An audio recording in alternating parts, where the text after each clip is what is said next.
They ignored the woman in row 9, just a crumpled hoodie, quiet, almost invisible. Then the nightmare began. The plane didn't just shake, it bucked, alarms shrieking, lights flashing blood red as the cabin plummeted. Amidst the terrifying chaos, a voice crackled over the intercom. Desperate, laced with a plea for salvation, the pilot whispered her call sign. "Shadow Lynx 7, if you can still hear us, the cockpit is waiting. Who was this passenger? Dismissed by everyone, yet known by the captain in their darkest hour." This is the harrowing story of a flight teetering on the edge of oblivion and the hidden hero in seat 9A. Where are you watching from? Drop a comment below. Don't forget to like and subscribe to Veteran Biker for more untold stories. The muted hum of the Boeing 747 was a familiar lullaby for seasoned travelers, a steady, rhythmic drone promising distant lands and new beginnings. For Eleanor, nestled in seat 9A, it was simply the backdrop to her quiet existence. She was a study in anonymity, loose black hair, pulled carelessly into a low ponytail, framed a face almost hidden by thin-rimmed glasses. Her wrinkled hoodie, a size or two too large, swallowed her frame, and a small, worn fabric bag was clutched tightly in her lap, its contents unknown, its significance only hers to bear. She wasn't just blending in, she was disappearing, an ordinary passenger among hundreds, unremarkable in every way. The first tremor was subtle, a mere shiver through the fuselage, easily dismissed as standard turbulence. A few murmurs rippled through the cabin, quickly settling back into the quiet drone of the engines and the rustle of magazines. But Eleanor knew better. Her gaze, steady and intense, flicked to the small, almost imperceptible dip of the cabin pressure gauge. It was too soon, too sharp for mere air pockets. "Is the pressure dropping?" she quietly inquired, her voice a low murmur, barely audible above the rising hum.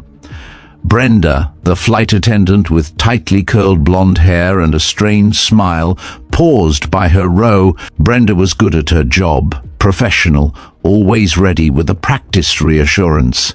But today, the smile didn't quite reach her eyes. "Ma'am, please stay seated," Brenda replied, her voice saccharine, a practiced calm that felt brittle. "Let the professionals handle it." The words were polite, but the underlying tone was clear. "Stay in your lane, passenger." A nearby passenger, a woman in a bright pink cardigan dripping with fake sweetness, scoffed loud enough for Eleanor to hear. She probably thinks she's a secret pilot or something. Always one in every flight. Her husband, bald and red-faced, snickered, his eyes flicking over Eleanor's faded jeans and peeling sneakers with undisguised disdain. "Yeah, no offense," he drawled, "but you don't exactly look like you belong up front." Eleanor didn't flinch. Her hands remained steady on her worn bag, her gaze unwavering, fixed on something unseen, perhaps an internal calculation, a silent ticking clock only she could hear. She adjusted her glasses with a slow, deliberate motion, a gesture that spoke volumes about her composure amidst the brewing discontent. The plane shuddered again, a violent, guttural groan that vibrated through the floorboards and up through the seats. This wasn't turbulence anymore. This was a beast thrashing. Overhead lights flickered erratically, casting eerie shadows that danced with the growing unease in the cabin. A low buzz of panic rippled through the passengers, a collective intake of breath. The facade of calm began to crack. Then the horror truly began. Without warning, the plane didn't just shake, it bucked, pitching violently forward as if struck by an invisible fist. A collective gasp, then a horrifying, drawn-out shriek filled the cabin as the floor dropped out from beneath them. The plane wasn't merely experiencing turbulence, it was plummeting, a metal bird surrendering to gravity, falling straight down into the churning black abyss of the storm below. Alarms blared, a piercing, incessant wail that assaulted the ears, drowning out the rising crescendo of screams. The cabin lights, which moments before had merely flickered, now pulsed a stark, urgent red, painting every terrified face in a demonic glow. Oxygen masks, like silent plastic jellyfish, dropped haphazardly from the overhead compartments, dangling uselessly in the shaking air as panic-stricken passengers fumbled with them, their hands trembling too violently to secure them properly. A child's terrified wail cut through the cacophony, a raw, innocent sound that amplified the terror. People gasped for air, clutching armrests, their eyes darting frantically to the windows where clouds churned like a monstrous storm devouring more. The deep groan rumbling through the cabin was no longer just a sound. It felt like the very structure of the plane might split apart, tearing open to the unforgiving sky. Amidst this terrifying chaos, a figure remained eerily still in row 9. Eleanor. Her movements were minimal, almost imperceptible. While others screamed, clutched, and cried, she sat unyielding, her thin-rimmed glasses catching the pulsing red light, her hands still steady on that worn bag. Her silence was not that of shock or paralysis. It was a profound, unsettling stillness that spoke of an inner world far removed from the surrounding pandemonium. It was the silence of a predator, or perhaps a guardian, observing, assessing, waiting. A man in a polo shirt, his face flushed with irritation and fear, struggled to stand, pointing a trembling finger at Eleanor. "Hey, you! Stop acting like you know something. You're freaking out my kid." His wife tugged at his sleeve, pleading with him, but he shook her off, his voice rising hysterically. "I'm not sitting here while some random in a hoodie plays pilot." His words were raw, fueled by fear and prejudice, an accusation hurled at the calmest person in the cabin. Eleanor's hands tightened on her bag for just a second, a fleeting flicker of tension before she relaxed them again. She turned her head slightly, her eyes meeting his for a moment, a gaze steady and unyielding, devoid of anger, full of an almost preternatural calm, before looking back out the window where the sky was a mess of grey and black, churning like a cosmic maelstrom. She seemed to be searching for something, a pattern, a solution, in the very heart of the storm. The guy in the tracksuit snorted, leaning closer to Eleanor, his voice dripping with mockery. "What, you going to fix the weather too? Chill out, hoodie girl." His buddy chimed in, louder now, trying to incite more laughter. "Bet she's one of those conspiracy nuts. Probably thinks the plane's haunted or some crap." A few passengers, desperate for any distraction from their terror, offered weak, sharp laughs, the sound cutting through the hum of the engines like broken glass. Eleanor ignored them all. Her focus was absolute. She reached into her bag, pulling out a small, dog-eared notebook. She flipped it open, her fingers tracing a page, not reading, just touching, a tactile anchor in a world spiraling out of control. It seemed to ground her, connect her to something beyond the terrifying present. The woman in the pink cardigan, seeing the notebook, rolled her eyes. "Oh great, she's got a diary. Maybe she's writing her big hero speech." The sarcasm was thick, a desperate attempt to regain some control by belittling another. But then, through a haze of static that filled every speaker, the captain's voice suddenly broke over the intercom. It was strained, laced with a raw desperation that stripped away all pretense of professional calm. His words were not for the passengers, not for the flight attendants. They were for one person, a last desperate plea into the void. "Shadow Lynx 7, if you can still hear us, the cockpit is waiting." The plane lurched again, a violent, sickening roll that threw passengers against their seatbelts. A deep groan rumbled through the cabin, sounding less like a malfunction and more like the entire structure might split apart, swallowed whole by the storm. It was the sound of impending doom, amplified by the silent, unsettling anticipation that now filled the space between each shudder. The call sign hung in the air, a cryptic whisper of hope in the suffocating terror, a secret known only to a select few, and now to the unseen woman in row 9. Eleanor's eyes flickered, just for a moment, a subtle recognition that went unnoticed by the panicked crowd.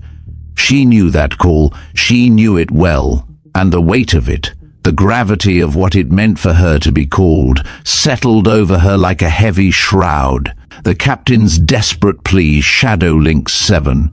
If you can still hear us, the cockpit is waiting," sliced through the cabin's growing hysteria, a chilling counterpoint to the wailing alarms. The words hung heavy in the air, a cryptic lifeline offered to an unknown entity. Passengers, their faces contorted with terror, glanced around, searching for a sign, a hero, anyone who might respond to such an enigmatic call. Yet, the woman in 9A remained Eleanor, an unassuming figure, her gaze still fixed on the churning chaos outside, her silence more profound than ever. The silence wasn't born of shock, but of focus, a deep-seated concentration that seemed to draw all the ambient noise into a singular, internal hum. She wasn't just hearing the captain's voice, she was processing it, weighing the implications, the desperate trust woven into that single whispered call sign. Brenda, the flight attendant, her professionalism now strained to its breaking point, moved with a jerky urgency through the aisle. Her forced smile had long since vanished, replaced by a pinched expression of profound worry that etched lines around her mouth. She clutched a clipboard to her chest like a shield, her blonde curls, once so neat, now slightly disheveled. Her eyes, wide with a fear she fought to suppress, scanned the cabin for any flicker of hope. She stopped at Eleanor's row, her voice, usually so composed, now sharp with the raw edge of panic. "Ma'am, I need you to stay calm. You're making people nervous with that talk," Brenda insisted, gesturing vaguely to Eleanor's earlier, seemingly mundane question about cabin pressure. It was a misplaced accusation, a desperate attempt to assert control over the uncontrollable, to find a scapegoat for the terror that was gripping everyone. Brenda, like many others, found Eleanor's unyielding composure unsettling, almost unnatural, preferring the familiar comfort of shared panic. Eleanor looked up, her face a mask, utterly blank, yet her eyes behind the thin-rimmed glasses were steady, unblinking pools of resolute calm. "I'm not the one shaking the plane," she stated, her voice surprisingly low, a quiet pronouncement of undeniable fact, not an invitation to an argument. There was no aggression, no defiance, just an unvarnished truth that momentarily stunned Brenda. The flight attendant blinked, caught off guard by the sheer, unassailable logic of the reply, then spun away, muttering under her breath about passengers who think they're experts. A middle-aged woman, in a bright pink cardigan, who had been listening intently, leaned forward from across the aisle. Her voice dripped with fake sweetness, a thin veneer over a core of simmering resentment. "Honey, you're meddling too much. Just let the crew do their job. Nobody needs a wannabe hero in row 9. Her husband, bald and red-faced, nodded vigorously, his eyes raking over Eleanor's faded jeans and peeling sneakers with undisguised contempt. "Yeah, no offense," he drawled, the words laced with plenty of it, "but you don't exactly look like you belong up front." His gaze conveyed a clear message. "You don't fit the picture of competence. You don't fit in here." The entire row, indeed, a good portion of the cabin, was staring now. Whispers rippled like an unsettling current, some passengers not even bothering to hide their snickers. The judgment was palpable. A suffocating blanket of dismissal draped over Eleanor, who remained impassive. She merely adjusted her glasses, her fingers moving slowly, deliberately, as if counting to 10 in her head, or perhaps counting down the precious seconds being wasted on human folly. The plane shuddered again, a more violent, sickening jolt than before, and a child a few rows back burst into fresh, piercing sobs. The overhead lights flickered frantically, plunging the cabin into momentary darkness before sputtering back to life, intensifying the low buzz of panic that now threatened to erupt into full-blown hysteria. The doors to the cockpit, usually an impenetrable barrier of authority and security, suddenly swung open. The CO pilot, Marcus, stepped out.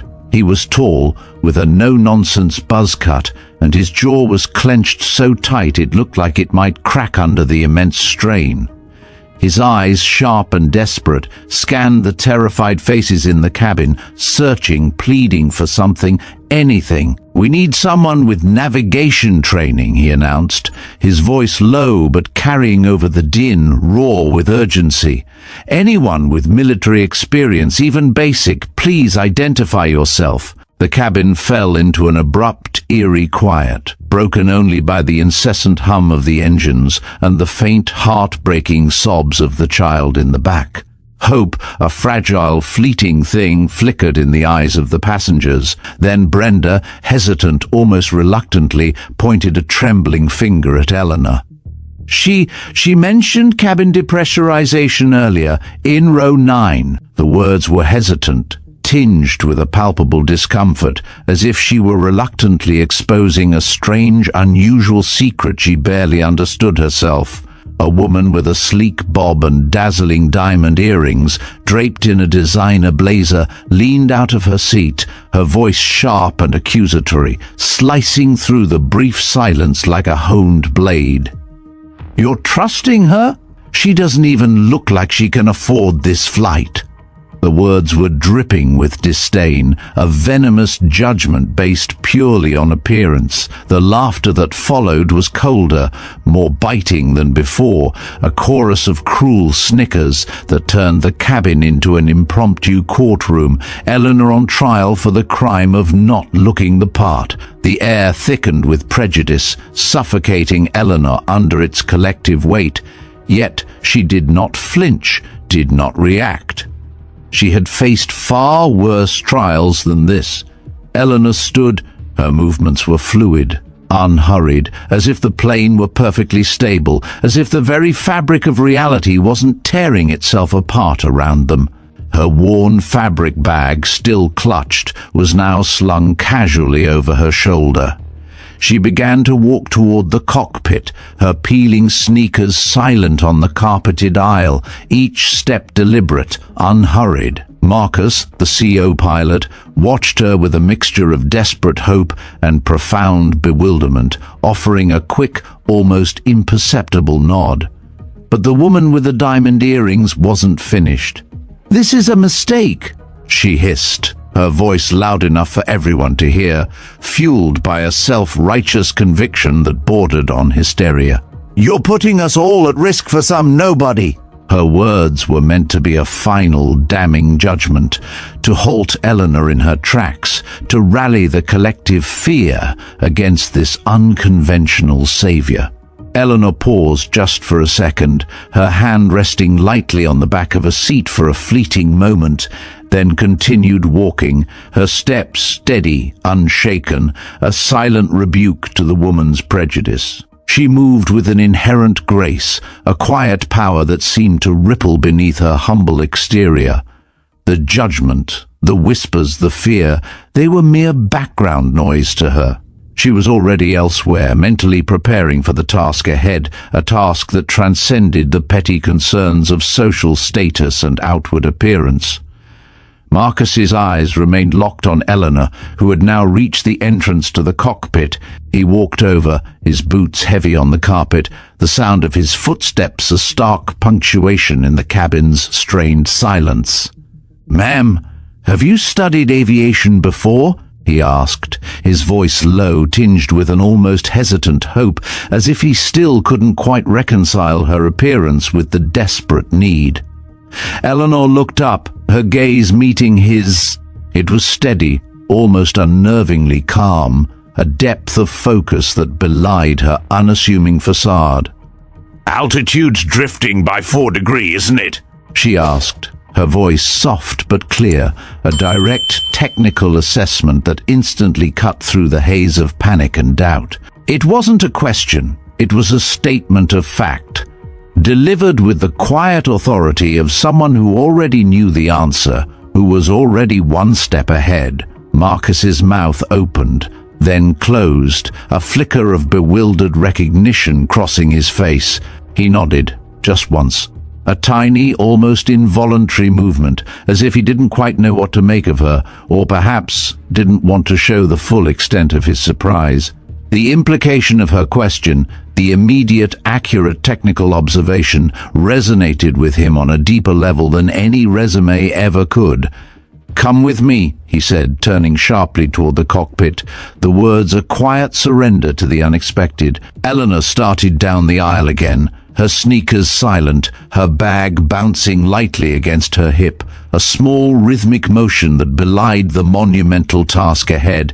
That's when the suited executive, Mr. Sterling, stood up. He was in his 50s, impeccably dressed with slicked back hair and a watch that screamed money, a symbol of his perceived authority and influence. "Hold on!" he barked, his voice accustomed to being obeyed, stepping into the aisle to physically block Eleanor's path. "You can't let someone like her in there.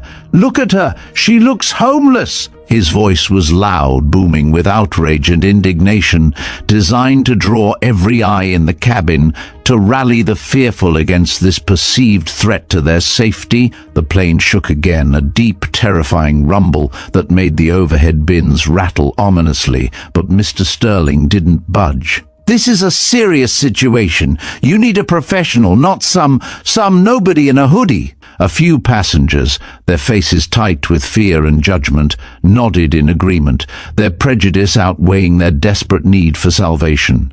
They were more comfortable clinging to appearances than embracing an unconventional solution. Brenda, the flight attendant, stepped forward, her voice firm but shaky, caught between her duty and the overwhelming pressure from the passengers. "Sir, she's been cleared. She's assisting with technical support." Mr. Sterling's face twisted like he'd bitten into something sour. "Technical support? Her? You're joking." His contempt was absolute, his disbelief a tangible force. Eleanor stopped, her sneakers squeaking faintly on the floor. She looked at him, her eyes steady, piercing, not angry, just intensely present, seeing through him, through his fear, through his superficiality. Her voice, when it came, was so calm it sent a chill through the already frigid air, a quiet pronouncement that was more devastating than any shout.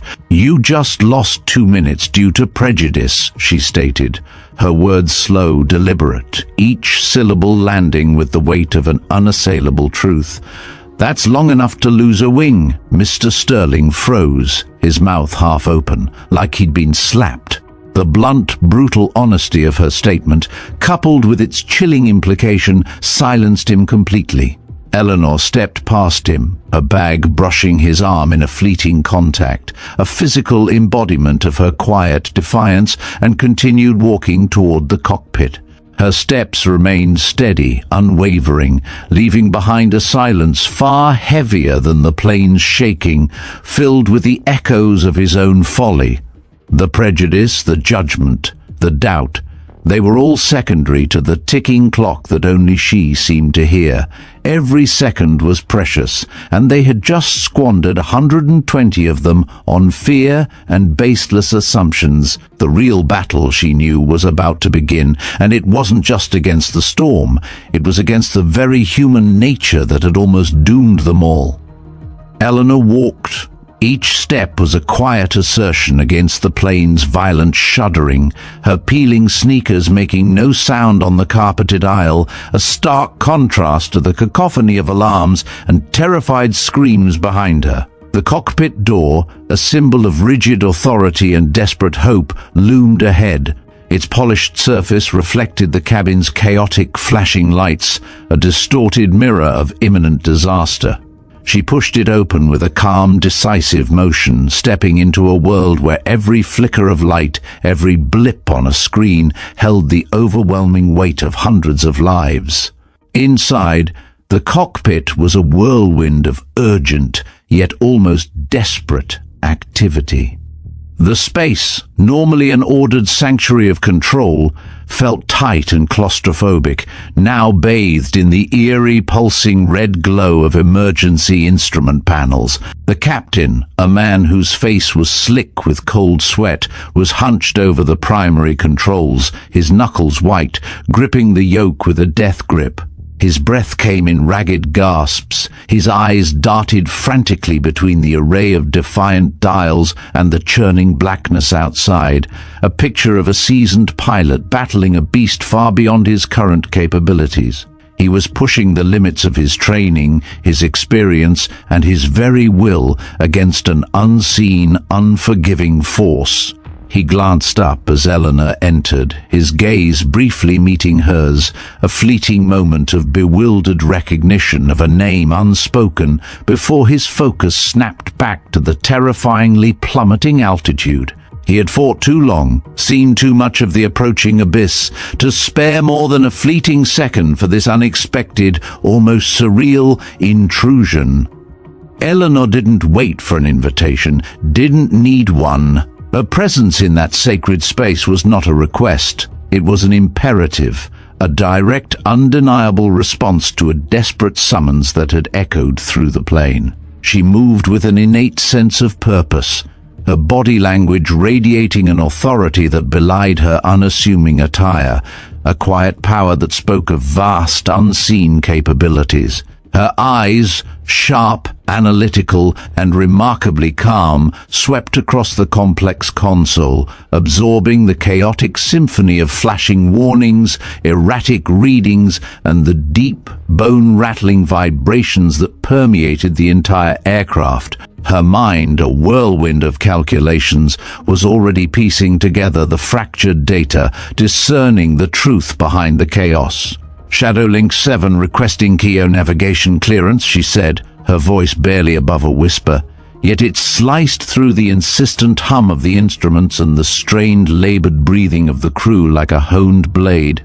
The call sign, whispered with such quiet confidence, resonated with an almost mythical quality in the tight confines of the cockpit, a name that carried a weight of legend and untold stories. It wasn't a question, nor a plea, nor a polite request. It was a statement of profound intention, a reassertion of a dormant yet powerful identity. The captain, his entire being coiled in the monumental struggle against the plane's violent, uncontrolled descent, froze. His head snapped up, his eyes widening in a mixture of disbelief and stark terror, as if he had just witnessed a ghost materialize before him in the swirling chaos of the cockpit. His hand, trembling visibly, involuntarily pointed to the CO pilot's vacant seat, the one Marcus had just vacated moments before. His mouth worked, words failing him, struggling to form coherently before a fragmented sentence, raw with astonishment and a chilling realization, finally broke free. "Oh my God, only one person ever used that code," he choked out, his voice hoarse, thick with a mix of awe and dread, the kind of visceral reaction reserved only for legends or spectres stepping out of the shadows. His gaze was fixed on Eleanor, searching for confirmation, for understanding, for a past that had abruptly, impossibly, crashed into his terrifying present. Lynx 7.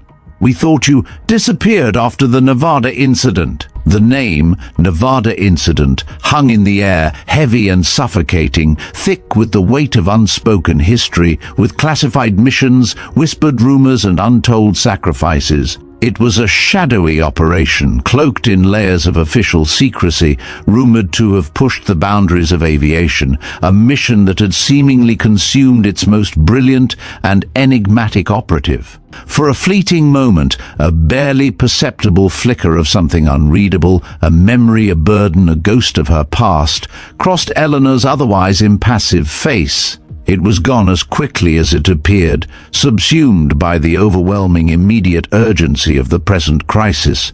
There was no time for lingering shadows, no room for personal history, no space for the echoes of what once was. The hundreds of lives trembling on the precipice of oblivion demanded her absolute focus, her entire being. "There's no time," Eleanor stated, her voice firm, cutting through the captain's disbelief and his lingering questions. She didn't offer explanations, didn't confirm or deny the whispered rumors of her past, didn't dwell on the mention of the Nevada incident.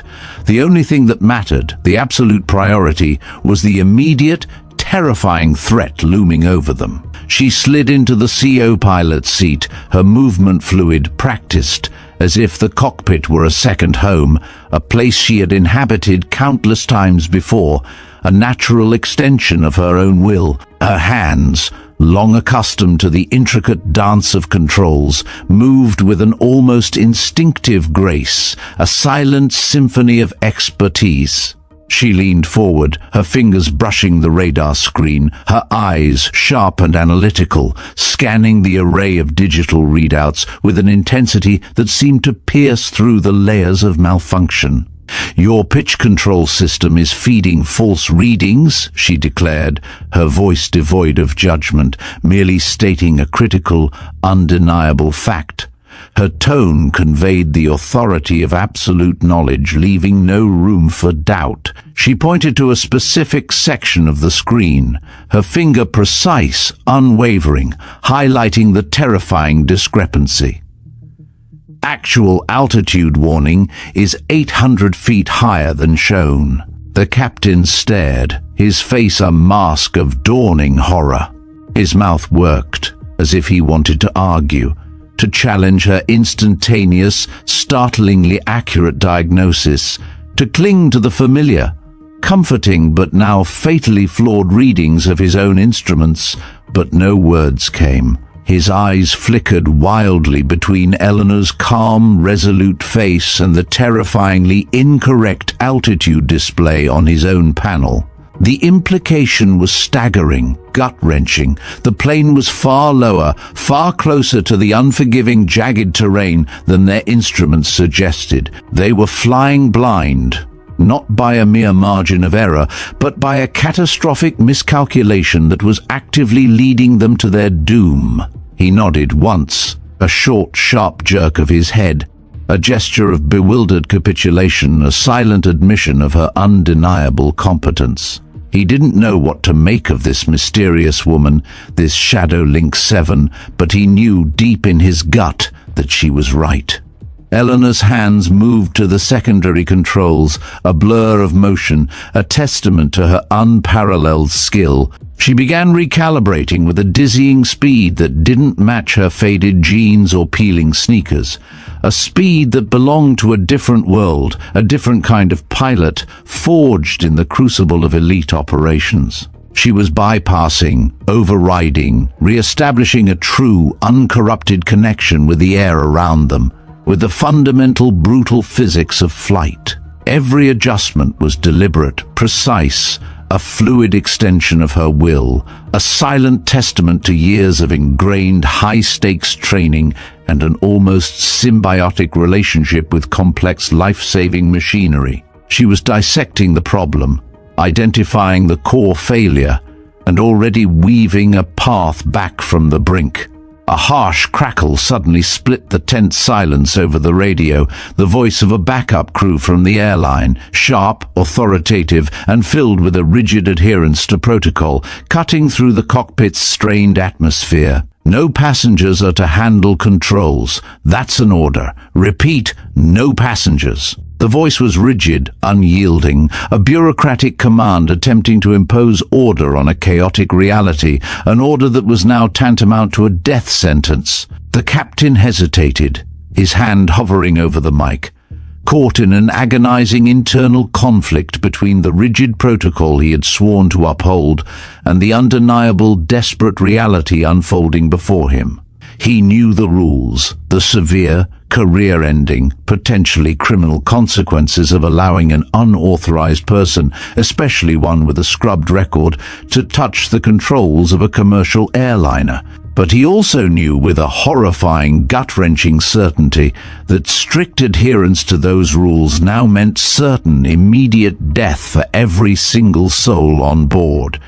It was a choice between procedure and survival. Before he could respond, before he could voice his agonizing dilemma, another voice, gruff and unyielding, erupted through the main cabin speakers, echoing into the cockpit with chilling clarity. It was the voice of a security officer from air traffic control, his authority absolute, his tone laced with suspicion and contempt.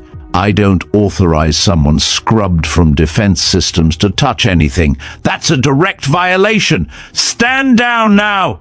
The words were a direct attack, a public condemnation of Eleanor's shadowy past, a cold clinical judgment hurled across miles of airwaves designed to strip her of any legitimacy, any hope of intervention. The very mention of scrubbed from defense systems carried a heavy weight of dishonor, of a career ended in disgrace, implying a breach of trust, a fundamental flaw that rendered her unfit. Eleanor paused. Her fingers, which had been dancing over the controls with almost mechanical precision, stilled. She didn't flinch, didn't betray any emotion, her face remaining utterly calm, a mask of unyielding resolve. She turned her head slightly, just enough to meet the captain's eyes. Her gaze was steady, unwavering, holding his, conveying a silent question, an ultimate choice. "Then start calling rescue," she said, her voice soft, clear and steady as a heartbeat, cutting through the escalating tension like a surgical scalpel.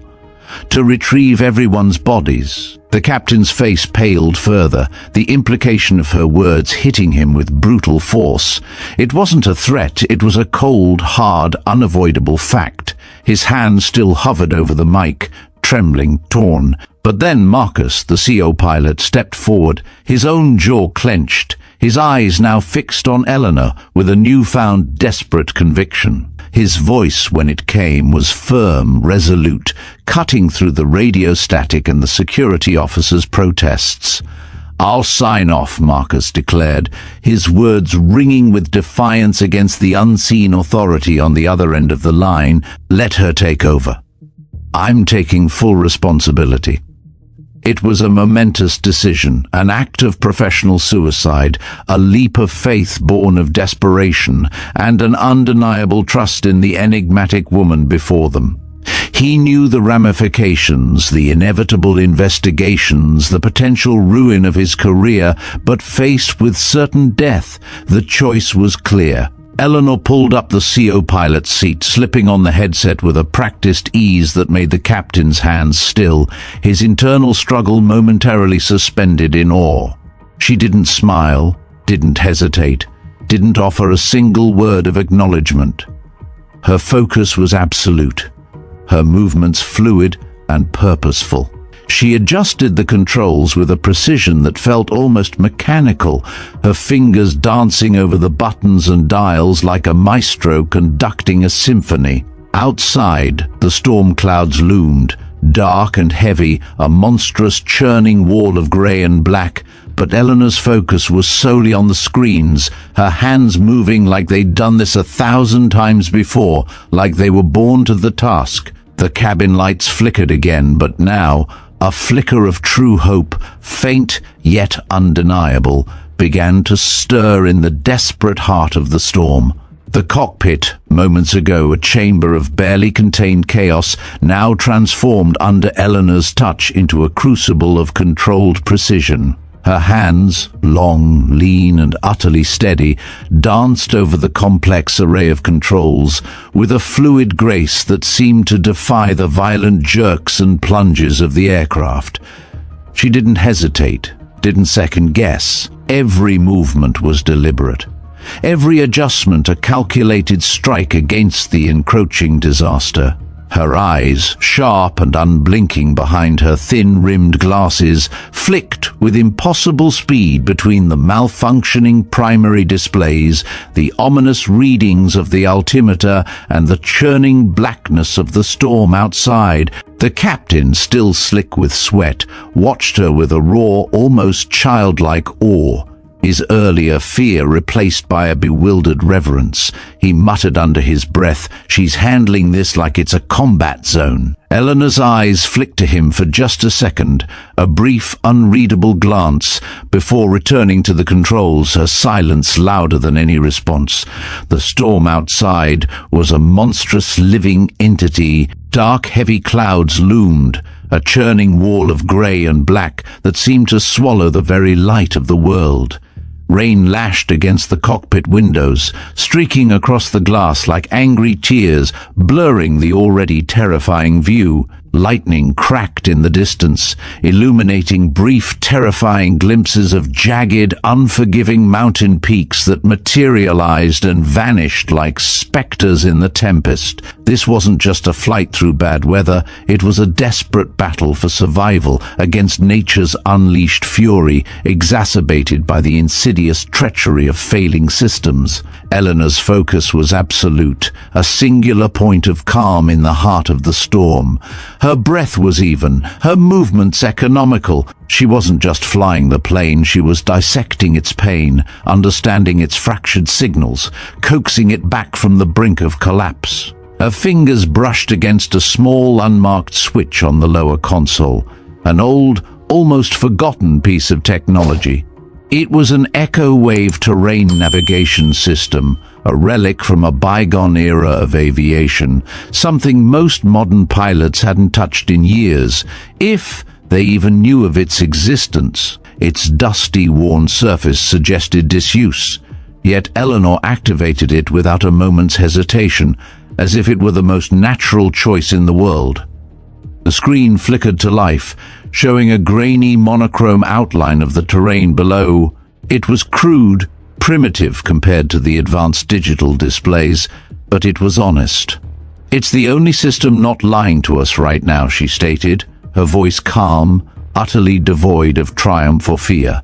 A faint, insistent beep sounded from the control panel, a subtle anomaly that Eleanor immediately honed in on. Her eyes narrowed. She leaned closer, her fingers adjusting a dial with meticulous precision. Her movements so precise they seemed almost choreographed, a silent dance of expertise. The captain's hands twitched above his own controls, a primal urge to intervene, to take back the reins, but he stayed silent, mesmerized. Watching as the altitude numbers on the echo wave stabilized, then slowly, agonizingly, began to correct themselves against the false readings of the primary system. The plane dipped, not violently, but with a smooth, deliberate drop, a controlled descent that defied the chaos outside. It was a sensation utterly different from the uncontrolled plummet they had experienced moments before. The shaking, which had threatened to tear the aircraft apart, began to subside, gradually, hesitantly, as if the plane itself was sighing in relief. The cabin pressure gauge, a silent arbiter of their fate, crept back to normal, its needle settling into the green. One by one, the warning lights on the main panel blinked out, extinguished by Eleanor's steady hand, replaced by the reassuring, steady glow of operational systems. Eleanor didn't pause. With the plane now under her command, she adjusted the altitude again, threading the massive aircraft through a narrow, almost invisible gap in the churning storm clouds.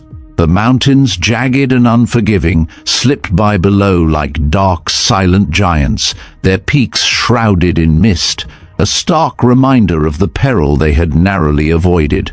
It was a maneuver of breathtaking audacity, a feat of piloting that defied the conventional wisdom of flying in such conditions.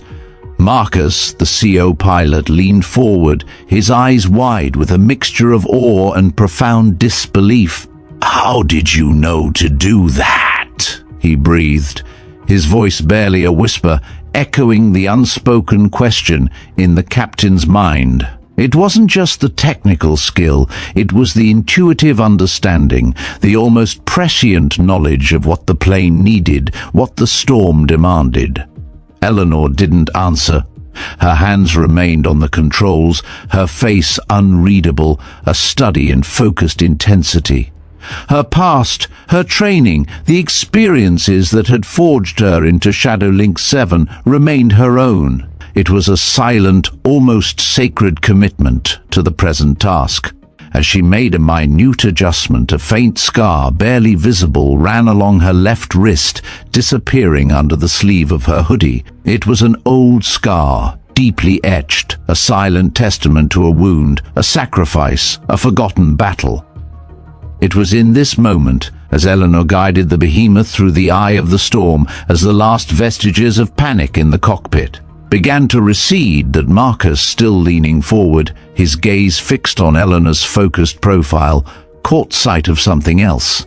Not just the scar on her wrist, but a small, almost imperceptible symbol, faintly tattooed just below the hem of her sleeve.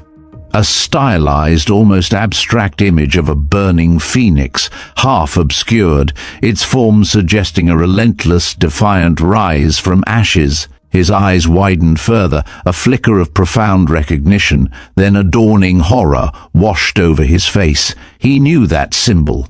It wasn't just a military tattoo, it was the unofficial emblem of a highly classified, now disbanded, Black Ops unit. And more, it was inextricably linked to the truth behind the Nevada incident.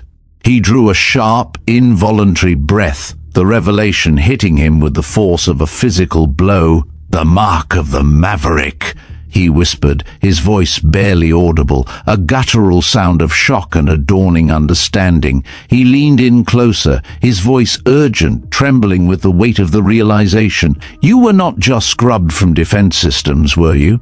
You were the one who exposed the corruption that caused the Nevada incident." The words hung in the air, a shocking revelation that ripped through the lingering tension in the cockpit. The captain, though still focused on the controls, visibly stiffened. The Nevada incident wasn't just a classified mission that went wrong. It was a scandal, a cover-up, a blight on the very institutions Eleanor was now saving. The implication was staggering. Eleanor wasn't a disgraced pilot. She was a whistleblower, a hero who had dared to stand against systemic corruption, paying the ultimate price by being scrubbed and erased from official records. Her disappearance wasn't punishment for failure, but retaliation for truth. The calm, unassuming woman in the hoodie wasn't just skilled, she was courageous beyond measure, a beacon of integrity in a world that had betrayed her. Eleanor's fingers paused just for a second, a nearly imperceptible hesitation, before she adjusted another control, her focus never wavering from the screens. Her silence was her answer, a confirmation louder than any words, a testament to the fact that her past, her sacrifice, was not something she dwelled on, not something she boasted about. The mission, saving these lives, was all that mattered now. The plane dipped again, a smooth, deliberate drop, and this time the shaking stopped completely. The cabin pressure gauge crept steadily back to normal, its needle unwavering. The remaining warning lights, stubborn symbols of the crisis, blinked out one by one, surrendering to Eleanor's command. Outside, the storm clouds, though still dark, seemed to part for a moment, revealing a sliver of clear sky, a promise of light beyond the darkness. Eleanor's lips pressed into a thin line, a fleeting hint of a grim satisfaction, like she was seeing something no one else could, a path to safety forged by her own will. A flight attendant, not Brenda, but a younger one named Sarah, with a shaky voice and wide, fearful eyes, stepped hesitantly into the cockpit, her hands clutching a clipboard. The fear in the cabin was still palpable, though the worst of the turbulence had passed. "Ma'am," Sarah began, her voice trembling slightly, "the passengers are asking who you are. They're scared, they're confused. They saw you come in here." Eleanor didn't look up, her eyes fixed on the controls, her hands performing the intricate ballet of a pilot bringing a crippled plane back to life. Her voice, when she spoke, was even devoid of emotion, like she was ordering coffee, utterly detached from the unfolding drama behind her. "Tell them to buckle up and stay calm," she said. "We're stable, Prepare for a controlled descent. Sarah hesitated, then nodded, backing out of the cockpit, bewildered by the woman's composure. As the door clicked shut behind her, the captain, his voice still low, almost reverent, muttered to Marcus, "She just pulled off a move only taught in war zone training manuals. Echo wave maneuvers. I haven't seen that since the classified reports after Nevada." Eleanor's hands didn't falter, but her shoulders tensed just for a moment, a barely perceptible tightening, like a distant memory had brushed too close, a ghost from the past refusing to be fully confined. The captain's words, intended as awe, were also a painful reminder of the price she had paid for her integrity. Back in the cabin, the mood was still sour, a mix of lingering fear and simmering resentment. Mr. Sterling, the executive, was back in his seat, muttering to the hedge fund type next to him, his face pale, his composure shattered. "If she messes this up, who's taking the blame?" He snapped, loud enough for half the plane to hear, desperately seeking someone, anyone, to hold accountable if things went wrong. The hedge fund guy nodded, his voice oily with suspicion. "Exactly. Nobody even knows who she is. What if she's some hacker or something?" He was trying to rationalize his own fear, to justify his earlier prejudice. A woman in a designer blazer, her hair pulled into a tight bun, chimed in from across the aisle, her voice sharp with what she believed was insider knowledge. "I heard she's been scrubbed from defense systems, probably court-martialed or worse. You don't just disappear from those records for no reason." The whispers of Eleanor's disgraced past, carefully orchestrated by those she had exposed, continued to spread, painting her as a pariah, but amidst the cynicism, a flicker of fragile hope began to emerge. A young mother, clutching her toddler, looked toward the cockpit door, her eyes wide with fear, but also something else, a burgeoning hope.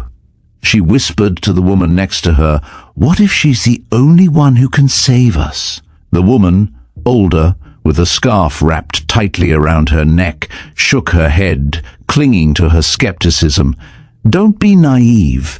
She's just a passenger. Look at her clothes." The mother's face fell slightly, but she kept her eyes glued to the cockpit door, her arms tightening around her child, a silent prayer forming in her heart.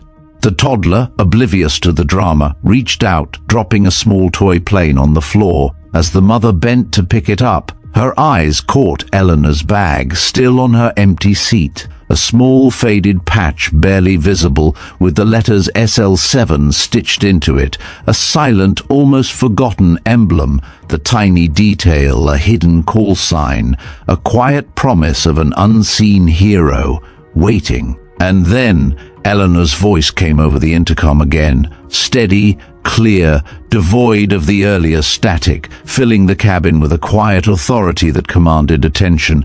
"This is Passenger 9A. Prepare for a controlled descent. Stay seated." The cabin went utterly silent, every head turning toward the speakers, hanging on every word. The security officer's jaw tightened, but he sank back into his seat, his protests silenced by the undeniable reality of the plane's newfound stability. Marcus's voice followed, clipped and professional, adding legitimacy to Eleanor's command. "I'm signing off on her actions. She's taking over." A murmur rippled through the cabin, some shocked, others angry, but many for the first time filled with a fragile, desperate hope. The woman in the pink cardigan whispered to her husband, her voice laced with disbelief. "They're letting her fly the plane? Her?"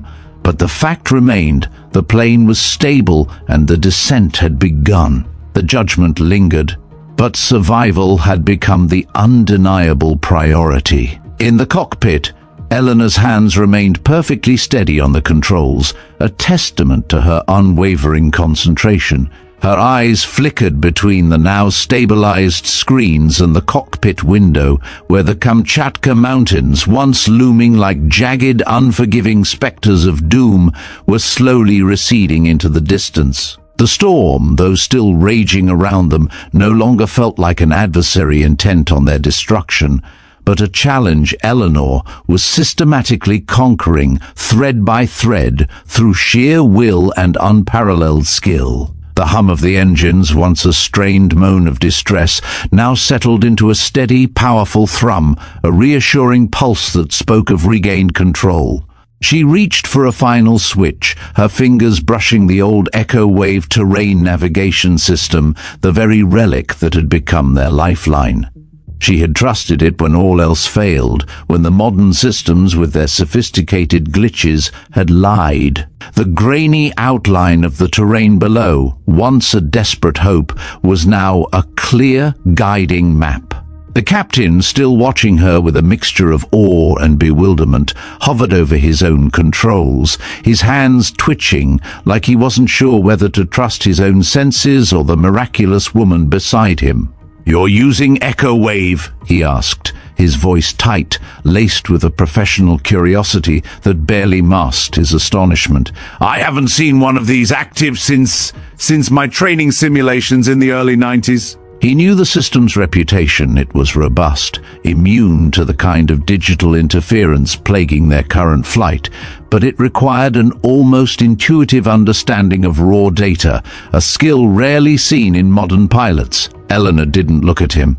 Her focus was absolute, her gaze fixed on the precise trajectory she was carving through the storm. "It's the only system not lying to us right now," she stated, her voice calm, utterly devoid of triumph.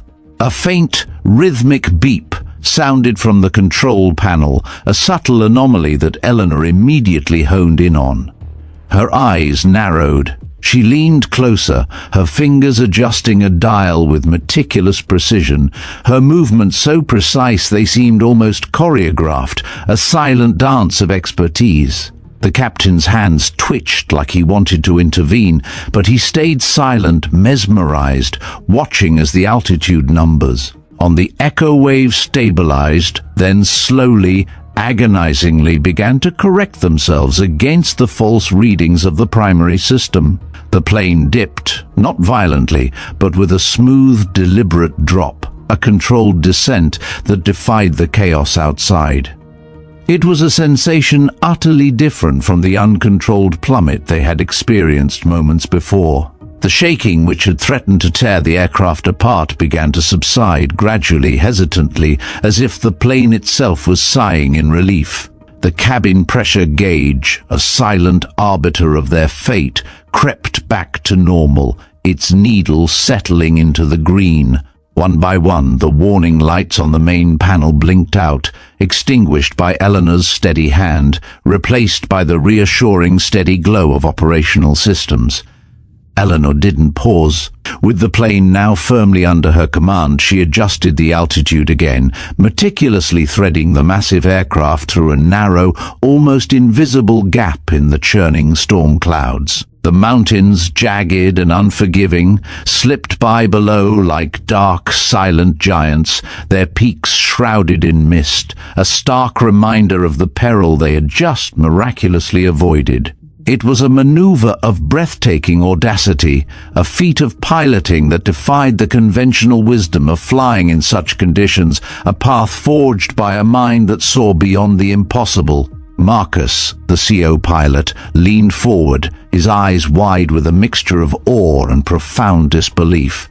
"How did you know to do that?" he breathed, his voice barely a whisper, echoing the unspoken question in the captain's mind. It wasn't just the technical skill, it was the intuitive understanding, the almost prescient knowledge of what the plane needed, what the storm demanded. It was a kind of symbiotic relationship between pilot and machine, forged in the crucible of extreme pressure. Eleanor didn't answer.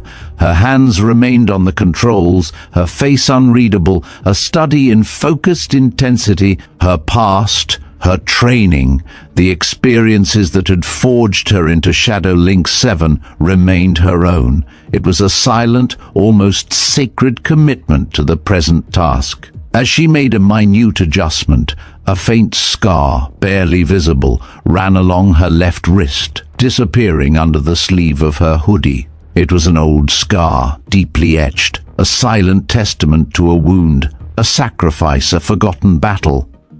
It was in this moment, as Eleanor guided the behemoth through the eye of the storm, as the last vestiges of panic in the cockpit began to recede, that Marcus, still leaning forward, his gaze fixed on Eleanor's focused profile, caught sight of something else. Not just the scar on her wrist, but a small, almost imperceptible symbol, faintly tattooed just below the hem of her sleeve. A stylized, almost abstract image of a burning phoenix, half obscured, its form suggesting a relentless, defiant rise from ashes. His eyes widened further, a flicker of profound recognition, then a dawning horror washed over his face. He knew that symbol. It wasn't just a military tattoo, it was the unofficial emblem of a highly classified, now disbanded, Black Ops unit. And more, it was inextricably linked to the truth behind the Nevada incident. He drew a sharp, involuntary breath, the revelation hitting him with the force of a physical blow. "The mark of the maverick," he whispered, his voice barely audible, a guttural sound of shock and a dawning understanding. He leaned in closer, his voice urgent, trembling with the weight of the realization, the pieces of a suppressed history falling into place. "You were not just scrubbed from defense systems, were you? You were the one who exposed the corruption that caused the Nevada incident." The words hung in the air, a shocking revelation that ripped through the lingering tension in the cockpit, echoing the secret battles Eleanor had fought long before this flight. The captain, though still focused on the controls, visibly stiffened, the implication of Marcus's words striking him with chilling clarity. The Nevada incident wasn't just a classified mission that went wrong. It was a scandal, a cover-up, a blight on the very institutions Eleanor was now saving. The implication was staggering. Eleanor wasn't a disgraced pilot. She was a whistleblower, a hero who had dared to stand against systemic corruption, paying the ultimate price by being scrubbed and erased from official records. Her disappearance wasn't punishment for failure, but retaliation for truth. The calm, unassuming woman in the hoodie wasn't just skilled. She was courageous beyond measure. A beacon of integrity in a world that had betrayed her. A living testament to the sacrifices made in the pursuit of justice. Eleanor's fingers paused just for a second, a nearly imperceptible hesitation, before she adjusted another control, her focus never wavering from the screens. Her silence was her answer, a confirmation louder than any words, a testament to the fact that her past, her sacrifice, was not something she dwelled on, not something she boasted about. The mission, saving these lives, was all that mattered now. The personal vindication was secondary, almost irrelevant, in the face of imminent disaster. The plane dipped again, a smooth, deliberate drop, and this time the shaking stopped completely. The cabin pressure gauge crept steadily back to normal, its needle unwavering, a symbol of their return from the brink. The remaining warning lights, stubborn symbols of the crisis, blinked out one by one, surrendering to Eleanor's command, replaced by the reassuring, steady glow of operational systems. Outside, the storm clouds, though still dark, seemed to part for a moment, revealing a sliver of clear sky, a promise of light beyond the darkness. Eleanor's lips pressed into a thin line, a fleeting hint of a grim satisfaction, like she was seeing something no one else could, a path to safety forged by her own will. A flight attendant, not Brenda, but a younger one named Sarah with a shaky voice and wide, fearful eyes, stepped hesitantly into the cockpit, her hands clutching a clipboard. The fear in the cabin was still palpable, though the worst of the turbulence had passed, replaced by an uneasy calm. "Ma'am," Sarah began, her voice trembling slightly, "the passengers are asking who you are. They're scared. They're confused. They saw you come in here and then..." The plane stopped falling. Eleanor didn't look up, her eyes fixed on the controls, her hands performing the intricate ballet of a pilot, bringing a crippled plane back to life. Her voice, when she spoke, was even, devoid of overt emotion, like she was simply ordering coffee, utterly detached from the unfolding drama behind her. "Tell them to buckle up and stay calm," she said. "We're stable. Prepare for a controlled descent." Her words were a command, an instruction, a guarantee, delivered with the quiet authority that had saved them all. Sarah hesitated, then nodded, backing out of the cockpit, bewildered by the woman's composure, by the almost alien calm she exuded. As the door clicked shut behind her, the captain, his voice still low, almost reverent, filled with a renewed sense of awe, muttered to Marcus, "She just pulled off a move only taught in war zone training manuals. Echo wave maneuvers. I haven't seen that since the classified reports after Nevada." Eleanor's hands didn't falter, but her shoulders tensed just for a moment, a barely perceptible tightening, like a distant memory had brushed too close, a ghost from the past refusing to be fully confined. The captain's words, intended as awe, were also a painful reminder of the price she had paid for her integrity, for exposing the very corruption that had marred the history of their elite forces. Back in the cabin, the mood was still a sour mix of lingering fear, simmering resentment, and grudging, bewildered relief. Mr. Sterling, the executive, was back in his seat, his face pale, his usual composure shattered, now muttering darkly to the hedge fund type next to him. "If she messes this up, who's taking the blame?" he snapped, loud enough for half the plane to hear, desperately seeking someone, anyone, to hold accountable if things went wrong, unable to accept that salvation could come from someone he had so vehemently dismissed. The hedge fund guy nodded, his voice oily with suspicion. "Exactly. Nobody even knows who she is. What if she's some hacker or something, a rogue agent?" He was trying to rationalize his own fear and prejudice, to find a convenient box to put Eleanor into. A woman in a designer blazer, her hair pulled into a tight bun, chimed in from across the aisle, her voice sharp with what she believed was insider knowledge, carefully cultivated from whispers and rumors. "I heard she's been scrubbed from defense systems, probably court-martialed or worse. You don't just disappear from those records for no reason. There must be a stain, a blemish." The whispers of Eleanor's disgraced past, carefully orchestrated by those she had exposed, continued to spread, painting her as a pariah, a threat rather than a savior. But amidst the cynicism, a flicker of fragile, burgeoning hope began to emerge. A young mother, clutching her toddler tightly, looked toward the cockpit door, her eyes wide with fear, but also something else, a burgeoning, desperate hope. She whispered to the woman next to her, "What if she's the only one who can save us?" The woman, older, with a scarf wrapped tightly around her neck, shook her head, clinging to her skepticism, her face etched with a lifetime of conventional wisdom.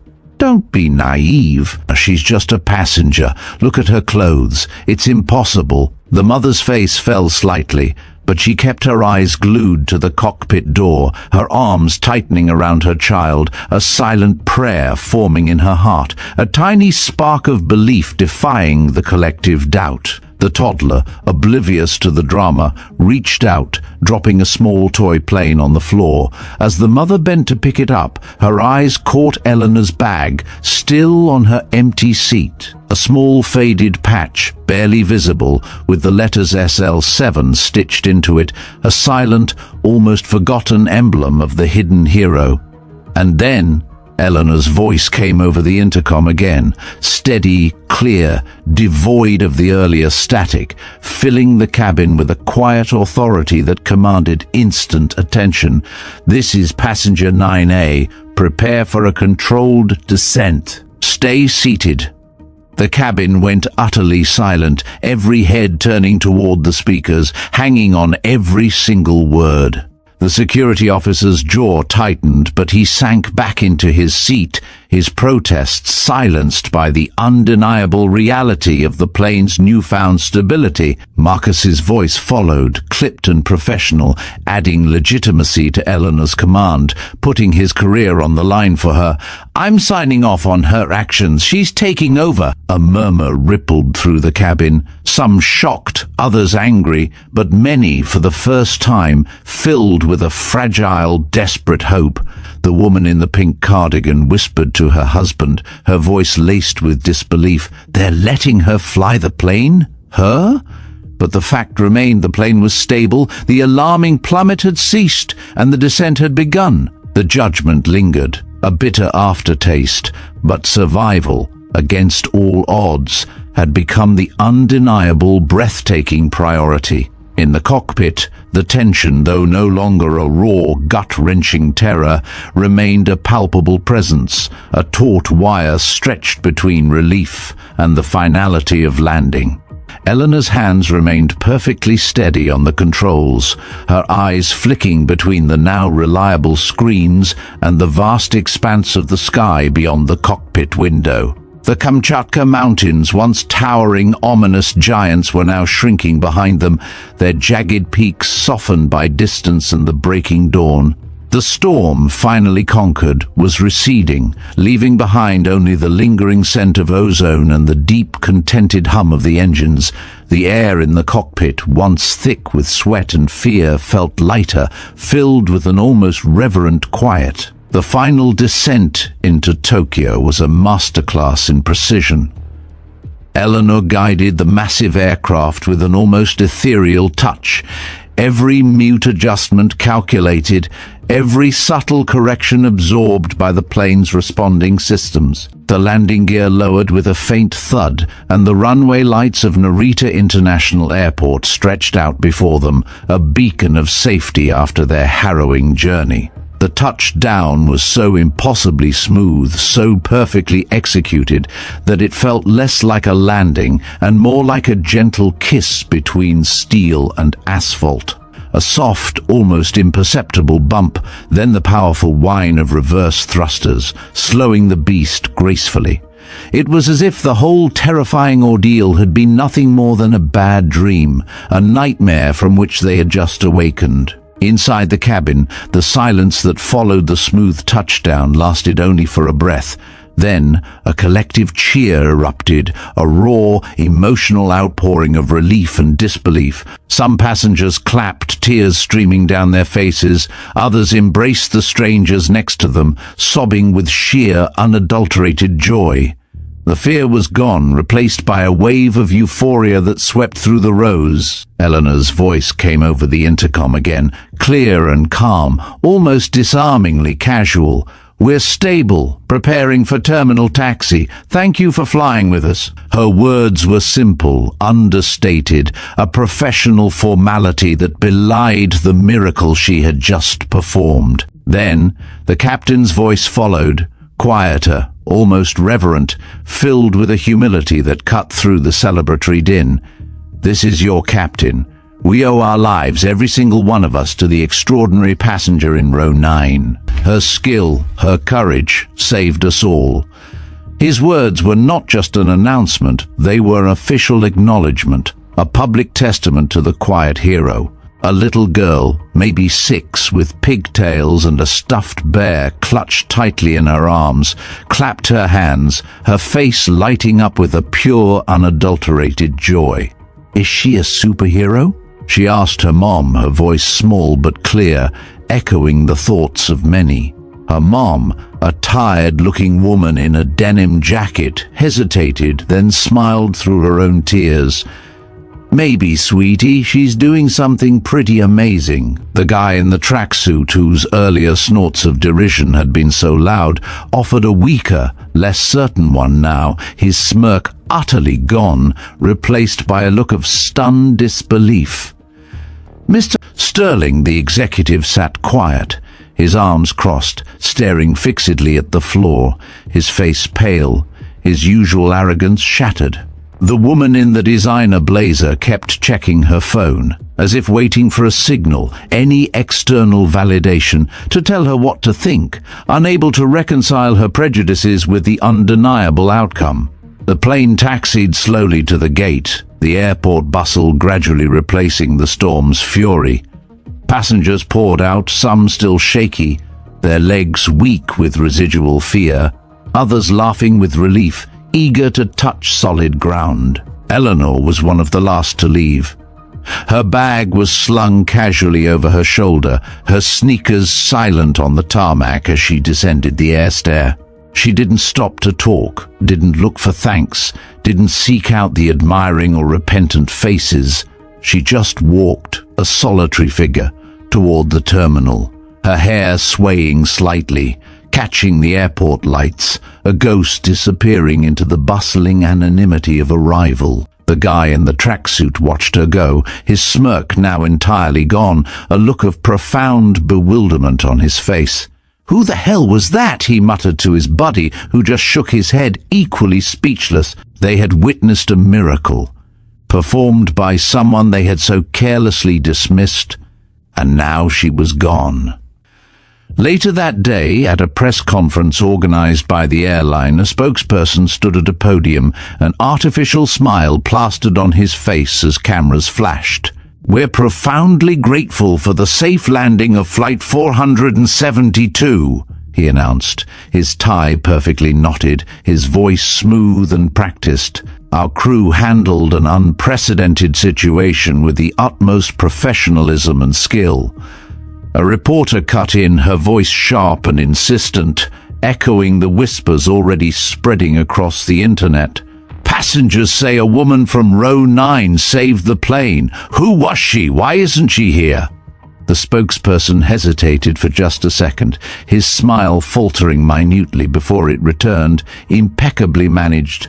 "Just a lucky passenger who stepped up," he said, his eyes avoiding direct contact with the reporters. "We don't have her name." She wished to remain anonymous. The room buzzed with skepticism, some reporters nodding, others clearly unconvinced, but the official narrative was set. Eleanor wasn't there to challenge it. She was already halfway across the airport, her bag bouncing lightly against her hip, already moving on to whatever came next. A young woman, perhaps a college student, her phone still in her hand, ran after Eleanor, having heard the whispers. "Hey, wait, can you come forward just for a moment so people can know your face, so they can thank you?" Eleanor stopped, her back to the girl for a second, then turned. Her eyes were calm, but there was something in them, something heavy, the weight of a past she carried, the burden of a truth she guarded. "They don't need my face," she said, her voice soft but firm, a quiet resolution.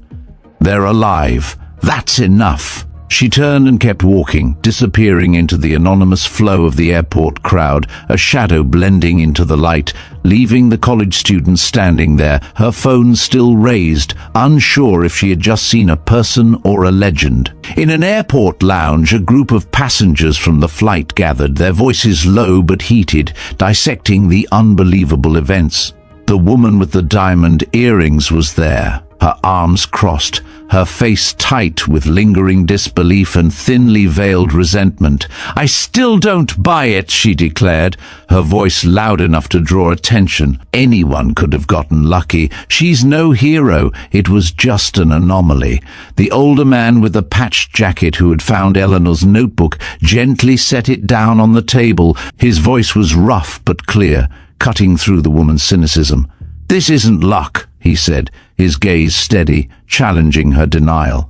He opened the dog-eared notebook, revealing pages filled with complex equations, handwritten coordinates, and intricate flight paths, diagrams that spoke of advanced aerodynamics and tactical maneuvers. "These are flight logs, old ones, military grade. She's flown through hell before. This woman, she's seen things, done things you and I can't even imagine." The group went quiet, the woman's diamond earrings glinting as she looked away, her carefully constructed confidence finally cracking under the weight of undeniable evidence. A week later, the story had spread like wildfire. Clips from passengers' phones were all over the internet, blurry shots of Eleanor in the cockpit, her hands on the controls, her face calm as the plane steadied. The comments were a mix of awe and disbelief. Who is this woman? She's got to be some legend. Why is she hiding? The airline stayed quiet, sticking to their lucky passenger line, their carefully crafted narrative. Mr. Sterling, the executive from the flight, was caught on camera dodging questions at his office, his face red with shame and frustration. "I didn't know," he kept saying, his pathetic excuse explaining nothing. Then came the medal ceremony. It was a small event meant for civilians who had done something truly extraordinary, a quiet acknowledgement of profound bravery. The US president stepped to the podium, his face serious but warm, his voice resonating with gratitude. "We're here to honor those who act when no one else will," he began, his gaze sweeping across the room. Then he paused, looking straight at the camera. His words meant for a specific audience, a hidden hero.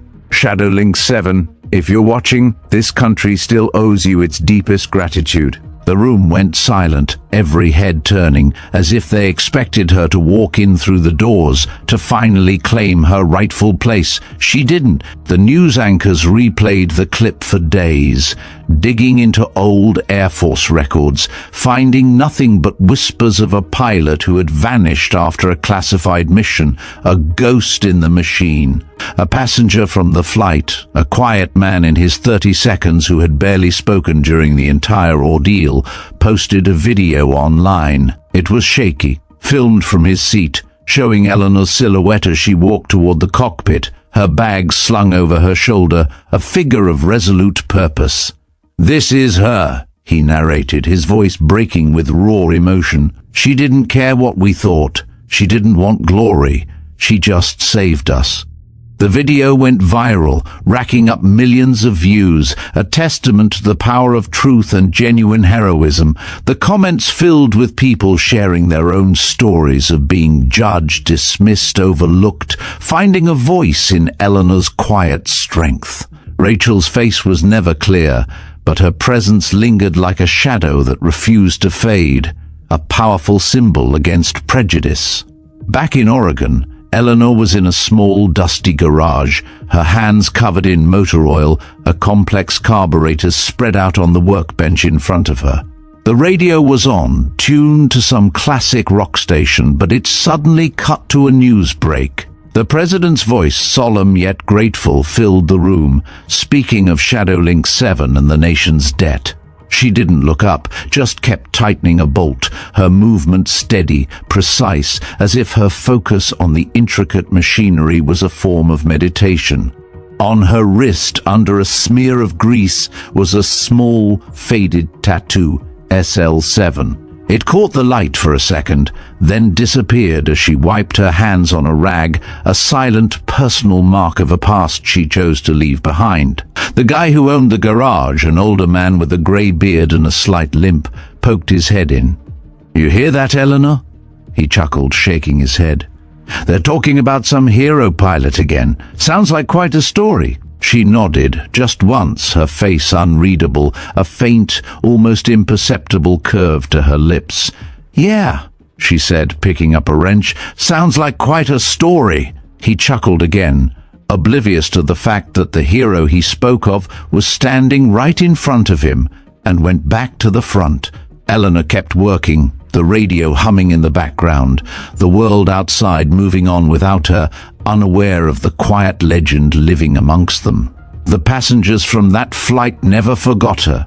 The little girl with the bear drew a picture of a woman in a hoodie flying a plane, her mom framing it in their living room, a daily reminder of the miracle. Mr. Sterling lost his job a month later, a quiet firing after his comments went viral, his arrogance costing him everything. The woman in the pink cardigan stopped bragging about her elite status on social media.